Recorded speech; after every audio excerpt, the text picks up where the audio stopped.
And prejudice. Chapter 11۔ جب کھانے کے بعد خواتین اٹھیں تو انہیں الزبتھ فوراً اپنی بہن کے پاس جا پہنچی اور اس بات کا خیال رکھتے ہوئے کہ وہ ٹھنڈ سے محفوظ رہے وہ اسے ڈرائنگ روم میں لے گئی۔ وہاں اس کی 2 سہیلیوں نے بڑی گرم جوشی سے اس کا خیر مقدم کیا۔ الزبتھ نے انہیں پہلے کبھی اتنا خوشگوار نہ پایا تھا جتنا وہ اسے 1 گھنٹے کے دوران نظر آئیں جو حضرات کے آنے سے پہلے گزرا۔ وہ نہایت شستہ گفتگو کر سکتی تھیں، کسی تقریب کا نقشہ بڑی خوبی سے کھینچ سکتی تھیں، دلچسپ واقعات کو خوب مزاحیہ انداز میں سنا سکتی تھیں اور اپنے جاننے والوں پر بھی بھرپور خوش طبعی کے ساتھ ہنس سکتی تھیں۔ مگر جیسے ہی حضرات اندر داخل ہوئے جین توجہ کا مرکز نہ رہیں۔ مس مینگلی کی نظریں فوراً ڈارسی کی طرف مڑ گئیں اور وہ فوراً ہی اس سے بات کرنے لگی گویا کچھ کہنے کے لیے بےتاب ہو۔ ڈارسی نے براہ راست مس بینٹ سے نہایت شستہ الفاظ میں خیریت دریافت کی۔ مسٹر ہرسٹ نے بھی ہلکا سا جھک کر سر ہلایا اور بس اتنا کہا، بہت خوشی ہوئی، مگر جہاں تک خوشی اور گرم جوشی کا تعلق تھا وہ صرف مینگلی کے انداز میں ہی نمایاں تھی۔ وہ خوشی اور توجہ سے بھرپور تھا۔ پہلے آدھے گھنٹے کا زیادہ تر حصہ آگ بڑھانے میں صرف ہوا تاکہ کہیں جین کو نئے کمرے کے درجہ حرارت سے تکلیف نہ ہو۔ پھر اس نے اصرار کر کے اسے آتش دان کے دوسری طرف بٹھا دیا تاکہ وہ دروازے سے دور رہے۔ پھر وہ اس کے پاس بیٹھ گیا اور تقریباً کسی اور سے بات ہی نہیں کی۔ الزبتھ جو کمرے کے دوسرے کونے میں بیٹھی اپنا کام کر رہی تھی یہ سب کچھ بڑی خوشی سے دیکھ رہی تھی۔ جب چائے ختم ہوئی تو مسٹر ہرسٹ نے اپنی سالی کو تاش کھیلنے کی یاد دہانی کروائی مگر بے سود رہا۔ اسے یہ خفیہ اطلاع مل چکی تھی کہ مسٹر ڈارسی تاش کھیلنے کے خواہش مند نہیں ہے اور مسٹر ہرسٹ کی کھلی درخواست بھی رد کر دی گئی۔ اس نے انہیں یقین دلایا کہ کوئی بھی تاش کھیلنے کا ارادہ نہیں رکھتا اور اس معاملے پر سب کی خاموشی نے اس کی بات کی تصدیق کر دی۔ چنانچہ مسٹر ہرسٹ کے پاس کرنے کو کچھ نہ بچا سوائے اس کے کہ وہ صوفے پر لمبا ہو کر سو جائے۔ ڈارسی نے ایک کتاب اٹھا لی۔ مس بینگلی نے بھی ایسا ہی کیا اور مسٹر ہرسٹ جو زیادہ تر اپنی چوڑیاں اور انگوٹھیاں درست کرنے میں مصروف رہیں کبھی کبھار اپنے بھائی اور مس بینٹ کی گفتگو میں شریک ہو جاتی تھی۔ مس مینگلی کی توجہ اپنی کتاب پر کم اور مسٹر ڈارسی پر زیادہ تھی۔ وہ بار بار کوئی سوال کرتی یا ان کے صفحے پر نظر ڈالتی مگر وہ اسے کسی گفتگو پر آمادہ نہ کر سکی۔ وہ صرف ان کے سوالوں کے مختصر جواب دیتے رہے اور دوبارہ پڑھنے میں مگن ہو جاتا۔ آخر کار جب اپنی کتاب میں دلچسپی لینے کی تمام کوششوں سے تھک گئیں جسے صرف اسی لیے اٹھایا تھا کہ وہ ڈارسی کی کتاب کا دوسرا حصہ تھا تو وہ لمبی سی جمائل لے کر بولی، کتنی خوشگوار بات ہے کہ انسان اپنا وقت یوں گزارے، واقعی آخر میں کتاب کے سوا کسی چیز میں لطف نہیں آتا، کچھ بھی کتاب جتنا دیرپا یا لطف فراہم نہیں کر سکتا۔ جب میرا اپنا گھر ہوگا تو اگر میرے پاس ایک بہترین لائبریری نہ ہوئی تو میں خود کو بہت بدقسمت سمجھوں گی۔ کسی نے کوئی جواب نہ دیا۔ پھر اس نے دوبارہ جمائلی کتاب ایک طرف رکھ دی اور کمرے میں کسی اور تفریح کی تلاش میں نظریں دوڑانے لگی۔ اتنے میں اس نے اپنے بھائی کو مس بینٹ سے ایک رقص کے بارے میں بات کرتے سنا تو فوراً متوجہ ہو کر بولی، ویسے چارلز کیا تم واقعی نیدر فیلڈ میں رقص کا ارادہ رکھتے ہو؟ میں تمہیں مشورہ دوں گی، کوئی فیصلہ کرنے سے پہلے یہاں موجود افراد کی رائے ضرور جان لو۔ مجھے یقین ہے ہم میں کچھ ایسے بھی ہوں گے جن کے لیے رقص تفریح کے بجائے سزا ہوگا۔ اگر تمہارا اشارہ ڈارسی کی طرف ہے، مینگلی بولا، تو وہ چاہے تو رقص شروع ہونے سے پہلے ہی سونے چلا جائے، مگر جہاں تک رقص کی بات ہے تو وہ طے شدہ ہے۔ جیسے ہی نکول سفید سوپ تیار کر لے گا میں اسے اپنے دعوت نامے بھیج دوں گا۔ مس مینگلی نے ایک لمحے کے لیے کچھ نہ کہا، پھر وہ اٹھ کر کمرے میں ٹہلنے لگی۔ ان کا قد و قامت دلکش تھا، وہ نہایت خوبصورتی سے چلتی تھیں، مگر ڈارسی جس پر یہ سب اثر ڈالنے کے لیے تھا مکمل طور پر اپنی کتاب میں مگن رہا۔ آخر کار مایوس ہو کر اس نے ایک آخری کوشش کی اور الزبتھ سے مخاطب ہو کر کہا، مس الزبتھ، مس ایلزبتھ بینٹ، مجھے اجازت دیں کہ میں آپ کو اپنے نقشے قدم پر چلنے کا مشورہ دوں اور ہم کمرے میں چہل قدمی کریں۔ میں آپ کو یقین دلاتی ہوں یہ ایک ہی جگہ زیادہ دیر بیٹھنے کی نسبت زیادہ فرحت بخش ہو سکتا ہے۔ الزبتھ کو حیرت تو ہوئی مگر وہ فوراً تیار ہو گئی۔ مس مینگلی اپنی اصلی نیت میں کامیاب ہو چکی تھی کیونکہ مسٹر ڈارسی نے فوراً ہی نظریں اٹھائیں، وہ بھی الزبتھ کی طرح اس غیر متوقع توجہ پر چونک گئے تھے اور لاشعوری طور پر اپنی کتاب بند کر دی تھی۔ اسے فوراً ہی دعوت دی گئی کہ وہ بھی ان کے ساتھ چلے مگر اس نے انکار کر دیا اور کہا وہ صرف 2 وجوہات کا تصور کر سکتا ہے جن کی وجہ سے وہ دونوں کمرے میں چہل قدمی کر رہی ہیں، اور دونوں وجوہات ایسی ہیں کہ ان کی شمولیت اس میں مداخلت ہوگی۔ مس مینگلی اس جملے کے معنی جاننے کے لیے بے قرار ہو گئی اور الزبتھ سے پوچھا کیا وہ سمجھ سکتی ہے کہ ڈارسی کا اشارہ کس طرف ہے؟ بالکل بھی نہیں، الزبتھ نے جواب دیا، مگر یقین جانو اس کا مقصد ہم پر طنز کرنا ہے اور اسے مایوس کرنے کا سب سے بہترین طریقہ یہ ہے کہ ہم اس بارے میں کچھ بھی نہ پوچھیں۔ مگر مس مینگلی کے لیے مسٹر ڈارسی کو مایوس کرنا ممکن نہ تھا، اس لیے وہ باز نہ آئی اور وضاحت کی ضد کرنے لگی۔ مجھے وضاحت دینے میں کوئی اعتراض نہیں، ڈارسی نے کہا، یا تو تم دونوں چہل قدمی اس لیے کر رہی ہو کہ تم میں کوئی گہری رازدارانہ گفتگو ہو رہی ہے، یا تمہیں علم ہے کہ تمہارے خد و خال چلنے میں زیادہ نمایاں ہوتے ہیں۔ پہلی صورت میں میری موجودگی بے جا مداخلت ہوگی اور دوسری صورت میں آگ کے پاس بیٹھ کر تمہیں بہتر طور پر دیکھ سکتا ہوں۔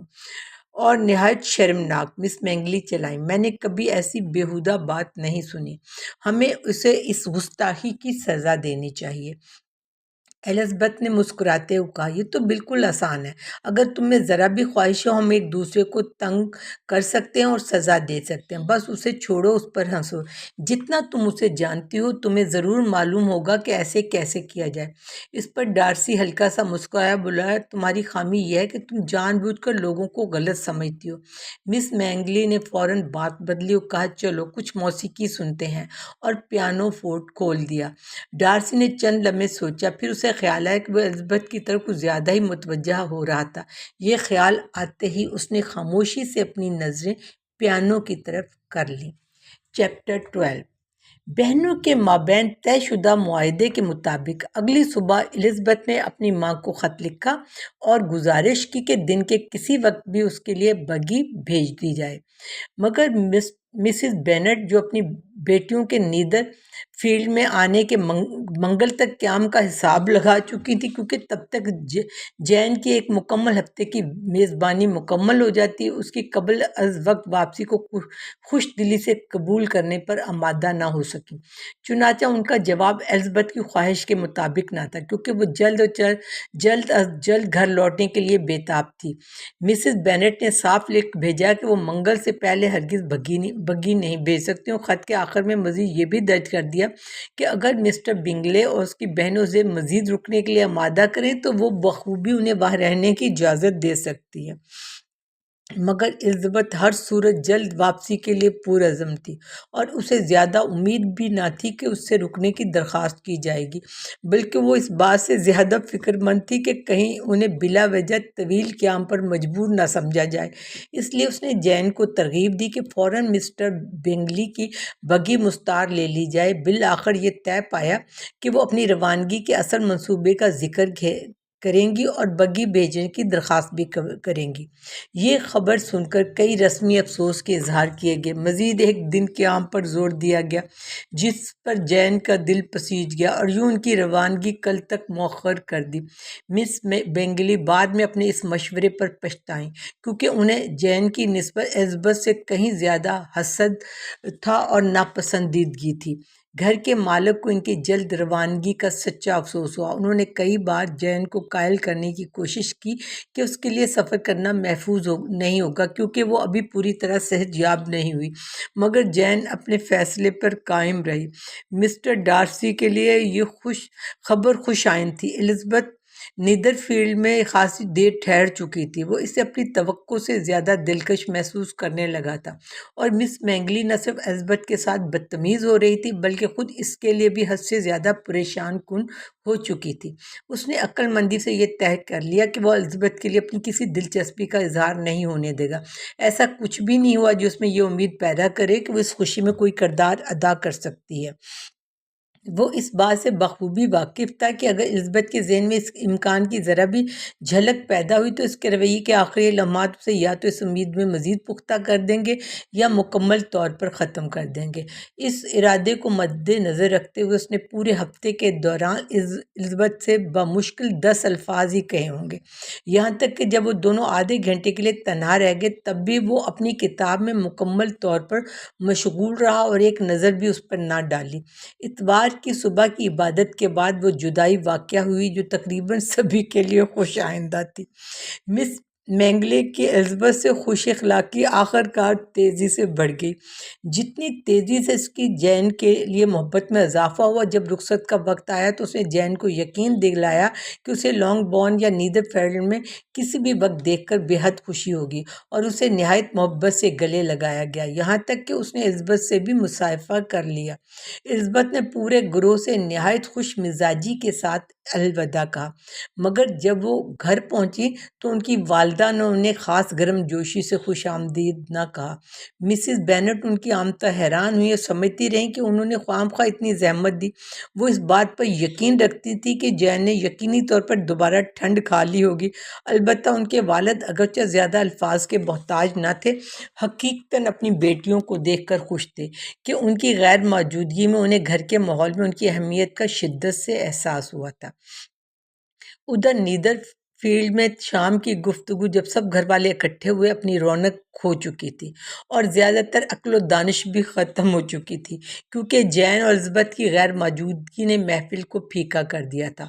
اور ادھر لانگ بورن میں انہوں نے مریم کو ہمیشہ کی طرح ہمتاً غرق پایا، کسی نہ کسی نئے فلسفیانہ نظریے یا موسیقی کے بنیادی اصولوں میں۔ اس کے لیے کچھ نئے اقوال اور پرانی اخلاقی نصیحتیں سننے کے لیے موجود تھی۔ کیتھرین اور لائڈیا کے پاس بالکل مختلف نوعیت کی معلومات تھی۔ فوجی رجمنٹ میں گزشتہ بدھ سے لے کر اب تک بہت کچھ ہو چکا تھا اور بہت کچھ کہا جا چکا تھا۔ چند افسران نے حال ہی میں اس کے ماموں کے ہاں کھانا کھایا تھا، ایک سپاہی کو کوڑے لگائے گئے تھے، اور سب سے بڑھ کر کہ یہ سرگوشیاں ہو رہی تھیں کہ کرنل فوسٹر عنقریب شادی کرنے والا ہے۔ چیپٹر 13۔ اگلی صبح ناشتے کے وقت مسٹر بینٹ نے اپنی بیوی سے کہا، مجھے امید ہے ڈیئر کہ تم نے آج کھانے کے لیے اچھی تیاری کی ہوگی، کیونکہ مجھے امید ہے کہ ہمارے خاندان میں ایک مہمان کا اضافہ ہونے والا ہے۔ آپ کس کی بات کر رہے ہیں ڈیئر؟ مجھے تو کوئی علم نہیں، کیا کوئی آنے والا ہے؟ سوائے اس کے کہ شاید شارٹ لوکاس ملنے آ جائے، اور مجھے یقین ہے میرے کھانے اس کے لیے کافی ہیں۔ مجھے نہیں لگتا کہ وہ گھر پر اس معیار کا کھانا اکثر دیکھتی ہوگی۔ جس شخص کی میں بات کر رہا ہوں وہ ایک معزز اور اجنبی ہے۔ یہ سنتے ہی مسز بینٹ کی آنکھیں چمک اٹھیں۔ ایک معزز اور اجنبی شخص، یہ یقیناً مسٹر بنگلی ہوں گے۔ جین، تم نے اس بارے میں ایک لفظ بھی نہیں کہا، تم تو بڑی چالاک ہو۔ خیر، مجھے مسٹر بنگلی کو دیکھ کر بے حد خوشی ہوگی، مگر او میرے خدا، کتنی بدقسمتی ہے، آج تو مچھلی کا ایک ٹکڑا بھی نہیں ملے گا۔ لائڈیا، پیاری گھنٹی بجاؤ، مجھے فوراً ہل سے بات کرنی ہے۔ یہ مسٹر بنگلی نہیں ہے، مسٹر بینٹ نے کہا، یہ تو وہ شخص ہے جسے میں نے اپنی پوری زندگی میں کبھی نہیں دیکھا۔ یہ سنتے ہی سب حیران رہ گئے، اور مسٹر بینٹ کو اپنی بیوی اور 5 بیٹیوں کے تجسس بھرے سوالات سے لطف اندوز ہونے کا موقع ملا۔ کچھ دیر تک ان کی بے چینی سے محظوظ ہونے کے بعد انہوں نے وضاحت دی، تقریباً 1 ماہ پہلے مجھے یہ خط موصول ہوا تھا۔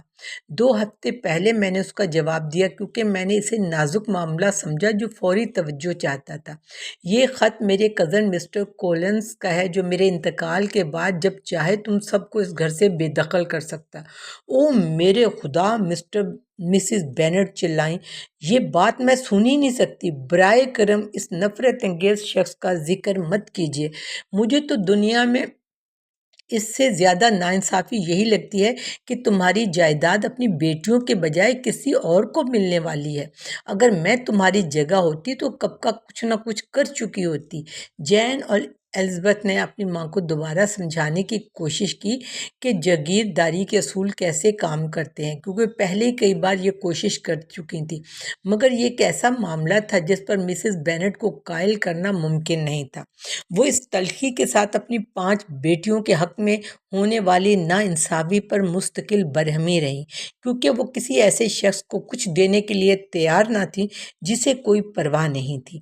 بلا شبہ یہ ایک نہایت غیر منصفانہ معاملہ ہے، مسٹر بینٹ نے کہا، اور مسٹر کولنز کبھی بھی لانگ بورن کی وراثت حاصل کرنے کی غلطی سے بریءالذمہ نہیں ہو سکتے، لیکن اگر تم اس کا خط سنو تو شاید ان کے انداز بیان سے تم کچھ نرمی محسوس کرو۔ نہیں، مجھے یقین ہے میں ہرگز نرم نہیں پڑوں گی، اور مجھے تو یہ بھی بہت گستاخی لگتی ہے کہ اس نے آپ کو خط لکھا۔ یہ تو سراسر منافقت ہے۔ مجھے ایسے دوغلے لوگوں سے سخت نفرت ہے۔ اس نے تمہارے ساتھ وہی رویہ کیوں نہیں رکھا جو اس کے والد نے رکھا تھا؟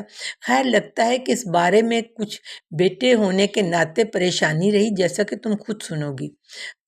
وہ پڑھتے ہیں، ہنسفورڈ کینٹ، اکتوبر 15۔ محترم جناب، میرے مرحوم والد اور آپ کے درمیان موجودہ اختلاف ہمیشہ میرے لیے باعث پریشانی رہا، اور جب سے میں نے ان کو کھو دیا ہے میں اکثر اس دوری کو ختم کرنے کی خواہش رکھتا تھا، لیکن کچھ عرصے تک میں تذبذب میں رہا، اس خوف سے کہیں ان کی یادگار کے خلاف بے ادبی نہ ہو۔ اگر میں کسی ایسے شخص کے ساتھ اچھے تعلقات قائم کر لوں جس سے ان کی ہمیشہ ناچاتی رہی ہو، تو دیکھیے مسز بینٹ، مگر اب میں نے اس بارے میں فیصلہ کر لیا ہے، کیونکہ ایسٹر کے موقع پر مجھے اب باقاعدہ مذہبی منصب مل گیا ہے، اور میری خوش قسمتی سے محترم لیڈی کیتھرین ڈی برگ، بیوہ سر لوئس ڈی برگ کی سرپرستی حاصل ہوئی، جن کی سخاوت و شفقت نے مجھے اس علاقے کے قیمتی کلیسائی منصب پر فائز کیا ہے۔ میں پوری دیانتداری سے کوشش کروں گا کہ ان کی عزت افزائی کا حقدار بنوں، اور ہمیشہ وہ تمام رسومات و عبادات انجام دوں جو انگلش چرچ نے مقرر کی ہیں۔ ایک پادری کی حیثیت سے میرا فرض ہے کہ میں ہر خاندان میں صلح اور خیر خواہی کو فروغ دوں، اور انہی بنیادوں پر میں خود کو یہ یقین دلانے کی اجازت دیتا ہوں کہ میرے یہ خیر سگالی کے اقدامات قابل ستائش ہیں، اور لانگ بورن کی وراثت میں میرا اگلا وارث ہونا آپ کے لیے کسی قسم کی ناراضگی کا باعث نہیں بنے گا۔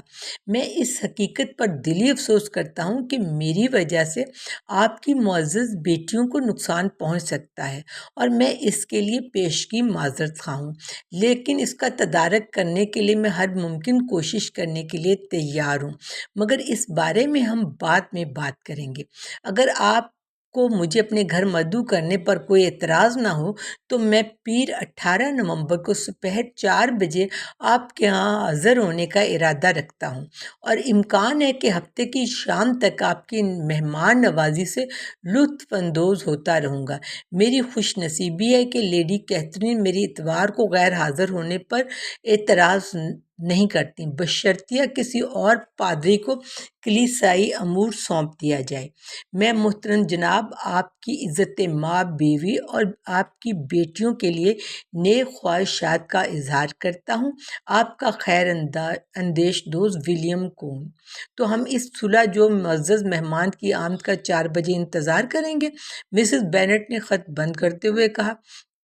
بلا شبہ وہ ایک نہایت ایماندار اور شائستہ نوجوان معلوم ہوتا ہے۔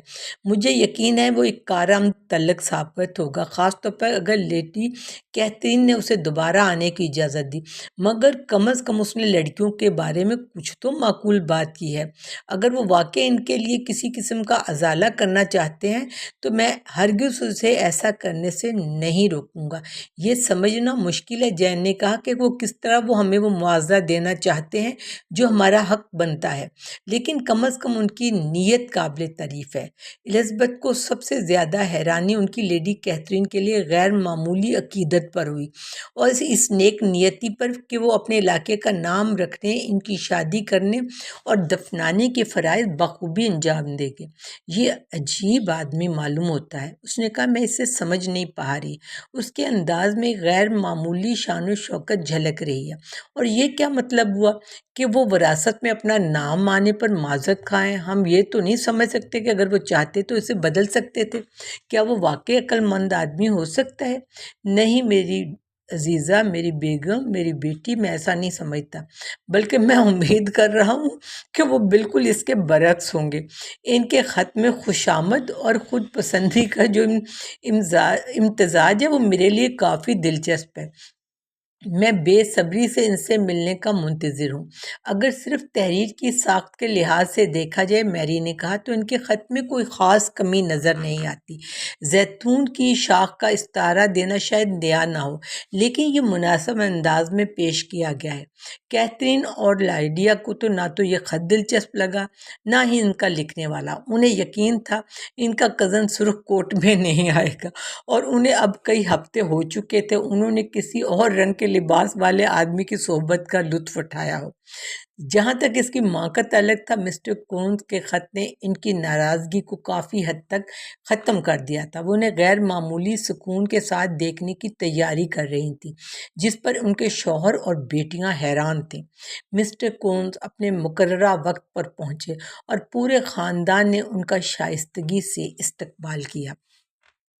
مسٹر بینٹ نے البتہ زیادہ بات نہیں کی، لیکن خواتین گفتگو کے لیے بے تاب تھیں، اور مسٹر کون کو نہ تو کسی حوصلہ افزائی کی ضرورت تھی، نہ ہی وہ خاموش رہنے کے خواہش مند لگ رہے تھے۔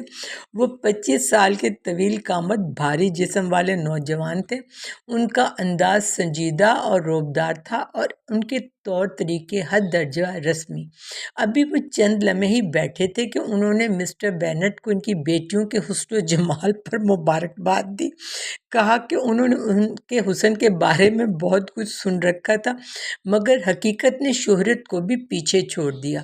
ساتھ ہی یہ بھی اضافہ کیا کہ انہیں کوئی شبہ نہیں کہ وہ وقت آنے پر سب بیٹیوں کو بہترین رشتے ملیں گے۔ یہ چکنی چپڑی باتیں سننے والوں میں سے کچھ کو زیادہ پسند نہیں آئی، مگر مسز بینٹ، جو کسی بھی تعریف کو مسترد نہیں کرتی تھی، فوراً بول اٹھی، آپ بہت مہربان ہیں جناب، میں تہہ دل سے شکر گزار ہوں۔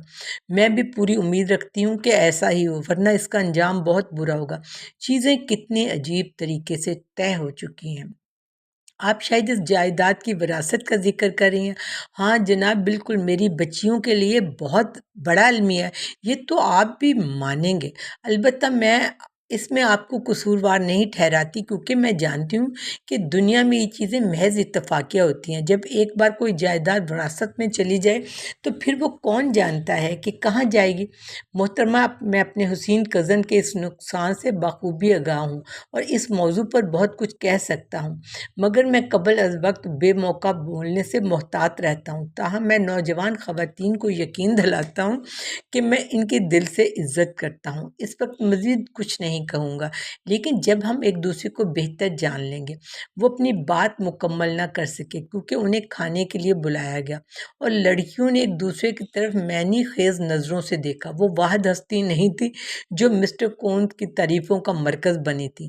ہال، کھانے کا کمرہ اور اس میں رکھی تمام چیزیں ان کی گہری توجہ اور تعریف کا مرکز بنی۔ ان کی ہر شے کی تعریف سن کر مسز بینٹ بہت خوش ہوتی ہیں، اگر انہیں یہ خدشہ نہ ہوتا کہ وہ سب کچھ اپنی مستقبل کی جائیداد کے طور پر دیکھ رہے ہیں۔ کھانے کی بھی خوب تعریف کی گئی، اور انہوں نے دریافت کیا کہ ان کی کس کزن کے ہاتھوں سے یہ بہترین کھانا تیار ہوا تھا، مگر یہاں مسز بینٹ نے کچھ تلخی سے انہیں درست کیا اور کہا وہ ایک اچھی باورچن رکھنے کی استطاعت رکھتی ہیں، اور ان کی بیٹیاں باورچی خانے کے کاموں میں کوئی دلچسپی نہیں رکھتی۔ مسٹر کون نے فوراً معذرت کی کہ اگر ان کے سوال سے کسی کی کوئی دل آزاری ہوئی ہو۔ مسز بینٹ نے نرم لہجے میں جواب دیا کہ انہیں کوئی خاص برا نہیں لگا، لیکن اس کے باوجود مسٹر کون 15 منٹ تک مسلسل معذرت کرتے رہے۔ چیپٹر 14 رات کے کھانے کے دوران مسٹر بینٹ نے بمشکل ہی کوئی بات کی، لیکن جب نوکر چلے گئے تو انہوں نے محسوس کیا کہ اپنے مہمان سے گفتگو کرنے کا وقت آ چکا ہے۔ چنانچہ انہوں نے ایک ایسا موضوع چھیڑا جس پر انہیں امید تھی کہ مسز کون خوب جوہر دکھائیں گے۔ انہوں نے تبصرہ کیا کہ مسٹر کونز اپنے سرپرست کے معاملے میں بہت خوش قسمت معلوم ہوتے ہیں۔ لیڈی کیتھرین ڈی برگ کہ ان کی خواہشات پر توجہ اور ان کی سہولت کا خیال رکھنا بے حد قابل ذکر تھا۔ مسٹر بینٹ اس سے بہتر موضوع کا انتخاب نہیں کر سکتے تھے۔ مسٹر کونز نے ان کی تعریف میں خوب فصاحت سے کلام کیا۔ یہ موضوع ان کے انداز میں معمول سے زیادہ سنجیدگی لے آیا اور انتہائی اہمیت بھرے لہجے میں انہوں نے یقین دلایا کہ انہوں نے زندگی میں کبھی بھی کسی باعزت شخصیت میں ایسی خوبیاں نہیں دیکھی جتنی کہ لیڈی کیتھرین میں پائی جاتی ہیں۔ ان کی شفقت اور نوازشات کا کوئی جواب نہیں تھا۔ انہیں یہ شرف حاصل ہو چکا تھا کہ وہ ان کے حضور وہ واز پیش کر چکے تھے اور لیڈی کیتھرین نے دونوں کو نہایت خوش دلی سے سراہا تھا۔ مزید برآں انہیں 2 مرتبہ روزنگ میں عشائیے کے لیے بھی مدعو کیا گیا تھا اور پچھلے ہفتے ہی انہیں شام کے وقت کوارٹرل کھیلنے کے لیے بھی بلایا گیا تھا۔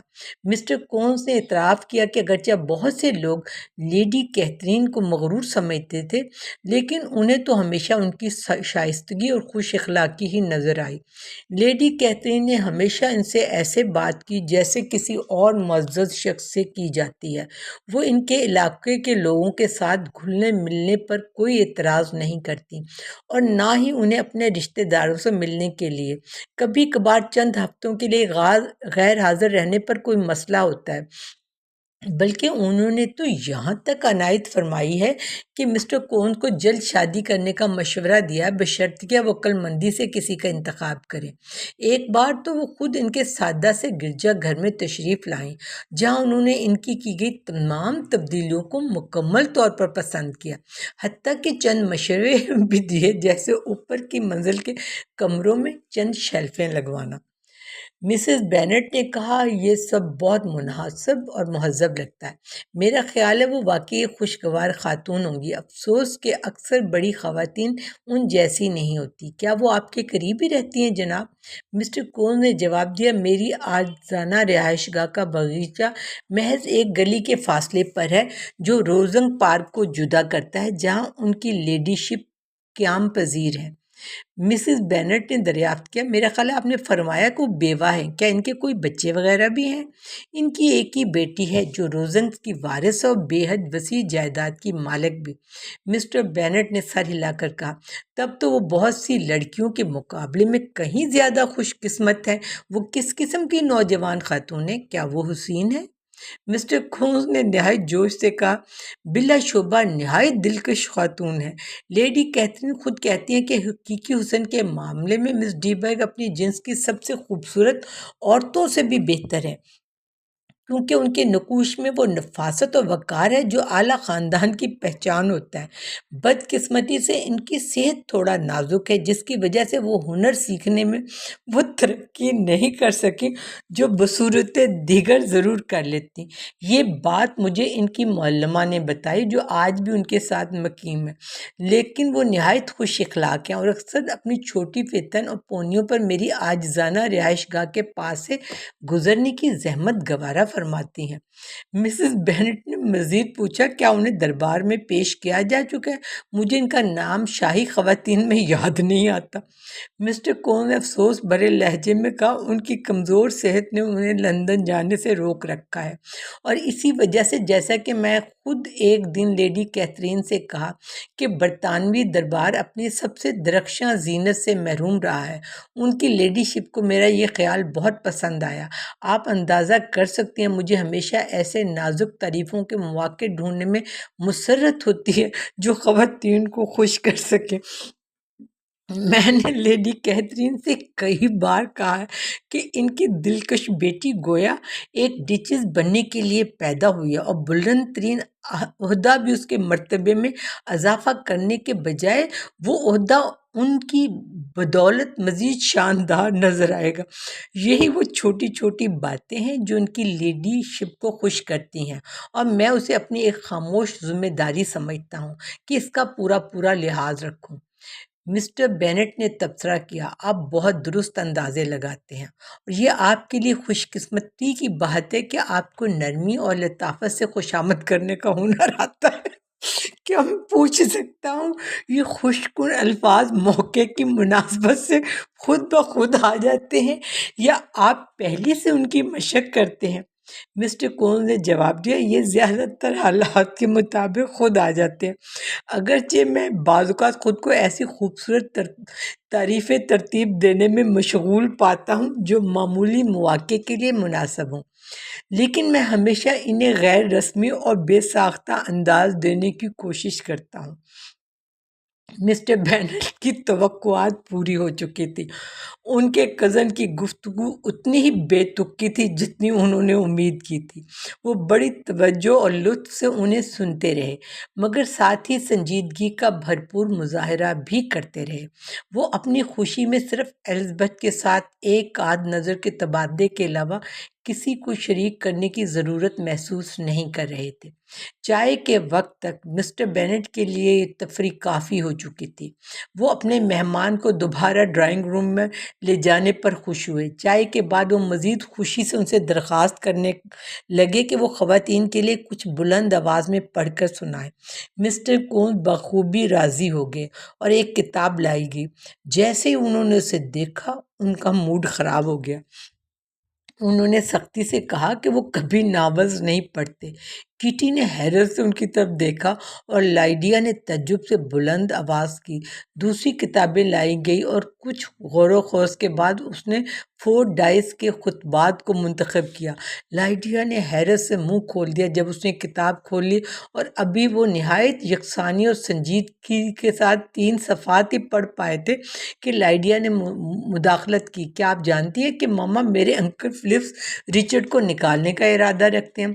اگر انہوں نے ایسا کیا تو کرنل فوسٹر اسے ملازمت دے دیں گے۔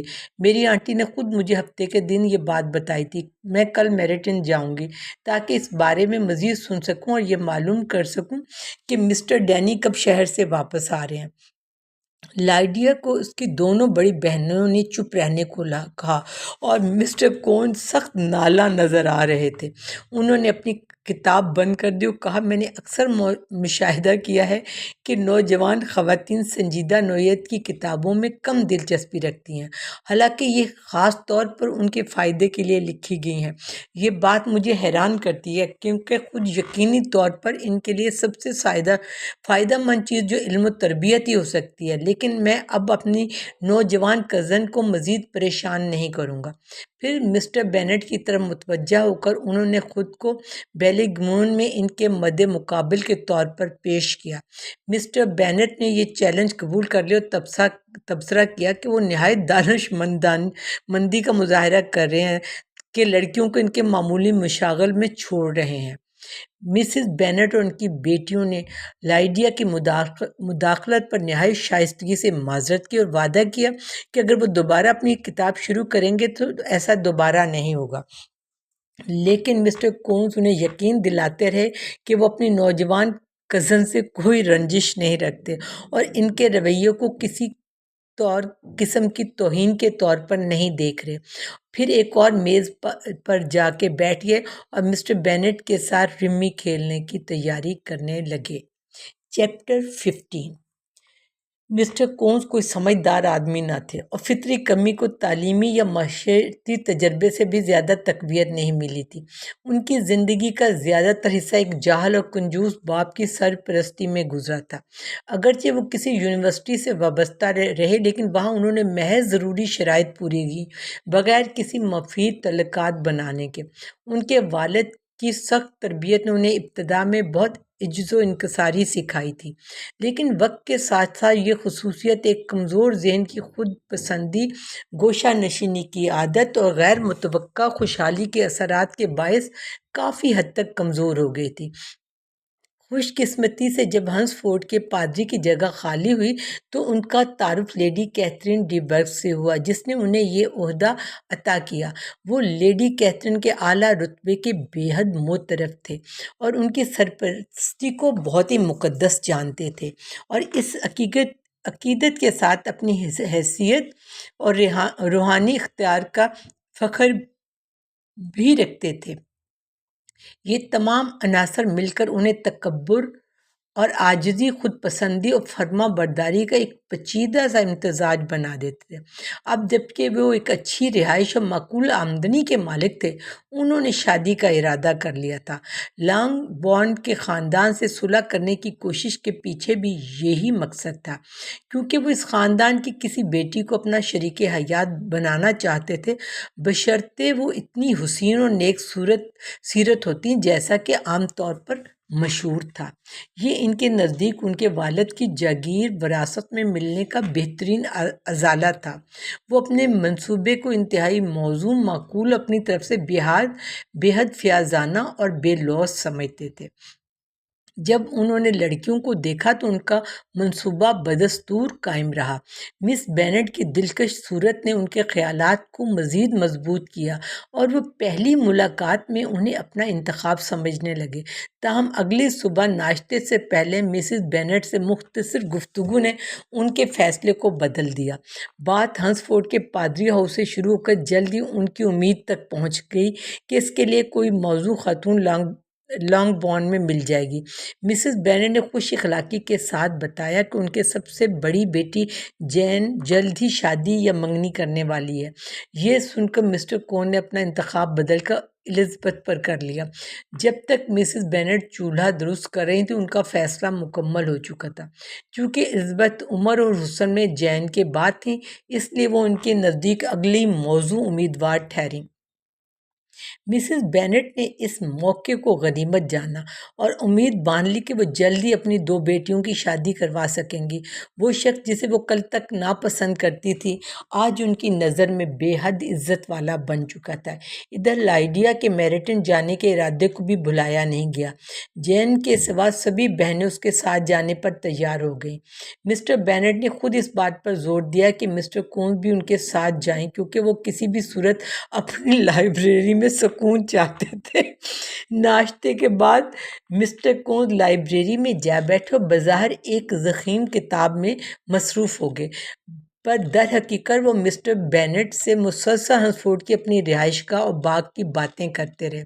مسٹر بینٹ جو اپنی لائبریری میں سکون کے عادی تھے بہت جلد ان سے بیزار ہو گئے اور نہایت خوش اخلاقی کے ساتھ انہیں بیٹیوں کے ساتھ جانے کی دعوت دی۔ مسٹر کون جو ایک قاری کی نسبت ایک چہل قدمی کرنے والے زیادہ موزوں تھے، بخوبی اپنی کتاب بند کر کے ان کے ساتھ چل دیے۔ ان کا راستہ مسٹر کونز کی خود پسند تبصروں اور ان کے کزنز کے مہذب جوابات میں گزرا، یہاں تک کہ وہ میریٹن پہنچ گئے۔ وہاں پہنچتے ہی چھوٹی بہنوں کی توجہ کسی اور جانب مبذول ہو گئی۔ وہ فوراً سڑک پر ادھر ادھر نظریں دوڑانے لگے تاکہ کسی فوجی افسر کی جھلک دیکھ سکیں، اور صرف کسی خوبصورت ٹوپی یا نئی موسلین کے کپڑوں نے ہی کچھ دیر کے لیے ان کی توجہ واپس کھینچنے کی صلاحیت رکھی۔ لیکن جلد ہی ان سب خواتین کی توجہ ایک ایسے نوجوان کی طرف مبذول ہو گئی جسے انہوں نے پہلے کبھی نہیں دیکھا تھا۔ وہ نہایت خوش لباس اور باوقار لگ رہا تھا اور ایک افسر کے ساتھ دوسری سڑک پر چل رہا تھا۔ وہ افسر مسٹر ڈینی تھے، جن کی لندن سے واپسی کے بارے میں لائڈیا معلومات لینے آئی تھی۔ مسٹر ڈینی ان کے قریب سے گزرتے ہوئے انہیں جھک کر سلام کیا۔ ہر کوئی اس اجنبی کی شخصیت سے متاثر ہوا اور سوچنے لگے کہ یہ کون ہو سکتا ہے۔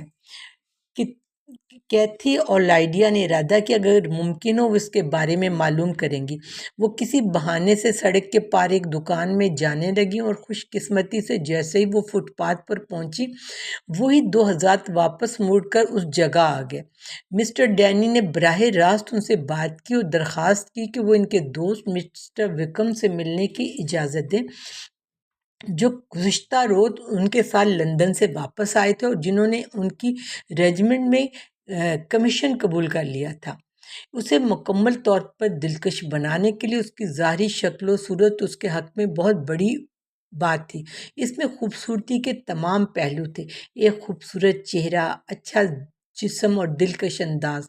تعارف کے بعد اس کی طرف سے بات چیت خوشگوار تیاری تھی، ایک تیاری جو ساتھ ہی مکمل طور پر درست اور بے تکلف تھی۔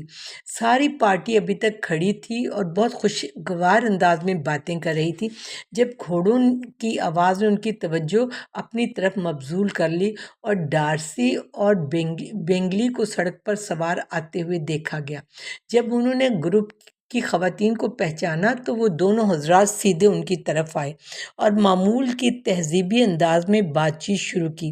بینگلی مرکزی مقرر تھے اور مس بینٹ مرکزیت کی حامل تھیں۔ پھر وہ جیسے اس نے کہا لانگ بورن کی طرف جا رہے تھے تاکہ ان کی خیریت دریافت کریں جب ڈارسی نے ان کی تصدیق ایک جھکاؤ کے ساتھ کی۔ وہ الزبتھ کی طرف نظریں نہ لگانے کا ارادہ کر ہی رہے تھے کہ اچانک ایک غیر معروف شخص کو دیکھ کر رک گئے اور الزبتھ نے دونوں کے چہرے دیکھ کر جو ایک دوسرے کو دیکھ رہے تھے حیرت سے اس ملاقات کے اثر کو محسوس کیا۔ دونوں کا رنگ بدل گیا، ایک کا چہرہ سفید ہو گیا اور دوسرے کا سرخ۔ جناب وکرم کچھ لمحوں بعد انہوں نے اپنی ٹوپی کو چھوا، ایک ایسا سلام جو جناب ڈارسی نے صرف انتہائی عاجزی سے نظر انداز کیا۔ اس کا کیا مطلب ہو سکتا تھا؟ یہ تصور کرنا ناممکن تھا، یہ ممکن نہیں تھا کہ اس کے بارے میں جاننے کی خواہش نہ ہو۔ ایک منٹ بعد جناب مینگلی لیکن ایسا ظاہر کیے بغیر انہوں نے جو کچھ گزرا تھا وہ نوٹ کیا اور رخصت ہو گئے اور اپنے دوست کے ساتھ روانہ ہو گئے۔ جناب ڈینی اور جناب وکرم نے لڑکیوں کے ساتھ جناب فلپس کے گھر کے دروازے تک چل کر پھر جھک کر ان سے رخصت لی، حالانکہ مس لائڈیا نے ان سے اندر آنے کی پرزور درخواست بھی کی تھی، حتیٰ کہ مسٹر فلپس نے کمرے کی کھڑکی کو اوپر کر کے آواز سے بھی دعوت دی تھی۔ مسٹر فلپس ہمیشہ اپنی بھانجیوں کو خوش آمدید کہتی تھیں۔ وہ بڑی بھانجیاں جو حال ہی میں غائب تھی خاص طور پر خوش آمدید تھیں۔ وہ اپنی حیرت کا اظہار کر رہی تھیں کہ وہ اچانک گھر واپس کیوں آئی ہیں، جو کہ ان کی اپنی گاڑی کے ذریعے نہیں آئیں۔ انہیں کچھ نہیں پتہ چلا کہ اگر وہ جناب جونز کی دکان کے لڑکے کو سڑک پر نہ دیکھتی جس نے بتایا کہ نیدر فیلڈ کے لیے مزید دعا نہیں بھیجنی کیونکہ مس بینٹ گھر واپس جا چکی ہیں۔ جب ان کی سلیقہ مندی کی طلب مسٹر کونز کے لیے جین کے تعارف سے ہوئی، انہوں نے اسے اپنے بہترین ادب کے ساتھ خوش آمدید کہا، جس کا جواب انہوں نے اس سے بھی زیادہ ادب سے دیا اور اپنی مداخلت کے لیے معذرت کی، بغیر کسی پہلے کی جان پہچان کے جس کا وہ خود کو خوش گمان ہونے کے باوجود تسلیم کرتے تھے کہ وہ ان لڑکیوں سے ان کا رشتہ تھا جنہوں نے انہیں اس کے نوٹس میں لے کے آئی تھی۔ مسٹر فلپس اتنے زیادہ آداب سے متاثر ہو گئیں کہ ان کا دھیان ایک غیر معروف شخص پر ختم ہو گیا، لیکن پھر دوسری ملاقات پر ان کی گمشدہ دلچسپی کا آغاز ہوا۔ اس کے بارے میں ان کے پاس کچھ معلومات تھی جو ان کی بھانجیاں پہلے سے جانتی تھیں۔ جب ڈینی انہیں لندن سے لائے تھے وہ ایک لیفٹیننٹ کے کمیشن پر شائر میں تعینات ہوئے تھے۔ انہوں نے کہا وہ آخری گھنٹے سے انہیں دیکھ رہی تھیں جب وہ سڑک پر آ رہے تھے۔ اگر مسٹر وکرم آ چکے ہوتے تو کیتھی اور لائڈیا نے اس مشغولیت کو جاری رکھا ہوتا، مگر بدقسمتی سے اب کھڑکیاں صرف کچھ افسران کے سامنے سے گزری جو اجنبی کے مقابلے میں احمق اور ناپسندیدہ لگنے لگے تھے۔ ان میں سے کچھ اگلے دن فلپس کے ہاں دوپہر کے کھانے کے لیے آ رہے تھے اور ان کی خالہ نے وعدہ کیا کہ وہ اپنے شوہر کو مسٹر وکرم کے پاس بھیج کر اسے بھی دعوت دیں گی۔ اگر لانگ بورن کا خاندان شام میں آئے، یہ بات طے ہوئی اور مسز فلپ نے اور مسٹر فلپس نے کہا کہ وہ ایک خوشگوار شور شرابہ والی لاٹری ٹکٹ کا کھیل، اس کے بعد تھوڑی سی گرم رات کا کھانا کھائیں گے۔ ایسی خوشیوں کے متوقع منظر سے ہی وہ خوش ہو گئے اور ایک دوسرے سے خوش مزاجی سے جدا ہو گئے۔ مسٹر کونز نے کمرے سے نکلتے وقت اپنی معذرت دہرائی اور انہیں بے تحاشا ادب کے ساتھ یقین دلایا کہ یہ بالکل غیر ضروری تھی۔ جب وہ گھر واپس چل رہے تھے الزبتھ نے جین کو بتایا کہ اس نے دونوں حضرات کے درمیان جو کچھ ہوا وہ دیکھا تھا، حالانکہ جین ان میں سے کسی ایک کو بھی یا دونوں کو غلط ثابت کرنے کے لیے تیار نہیں ہوئی۔ وہ اس برتاؤ کی وضاحت بھی نہیں کر پائی جسے اس کی بہن بھی سمجھ نہیں پائی۔ مسٹر کونز اپنے واپس جانے پر مسٹر فلپس کے آداب اور ادب کی تعریف کر کے مسٹر بینٹ کو خوش کر رہے تھے۔ انہوں نے کہا لیڈی کیتھرین اور ان کی بیٹی کے علاوہ انہوں نے کبھی بھی کسی خاتون کو اتنا شائستہ نہیں دیکھا، کیونکہ نہ صرف انہوں نے اسے انتہائی ادب کے ساتھ خوش آمدید کہا بلکہ اگلے دن کے لیے ان کی دعوت میں بھی خاص طور پر شامل کیا ہے، حالانکہ وہ ان کے لیے بالکل اجنبی تھے۔ کچھ ان کے خیال میں کچھ ان رشتوں سے ان میں منسلک کیا جا سکتا تھا، لیکن پھر بھی انہوں نے اپنی زندگی میں اتنی زیادہ توجہ کہیں نہیں دیکھی تھی۔ آپ کی توجہ کا بہت شکریہ۔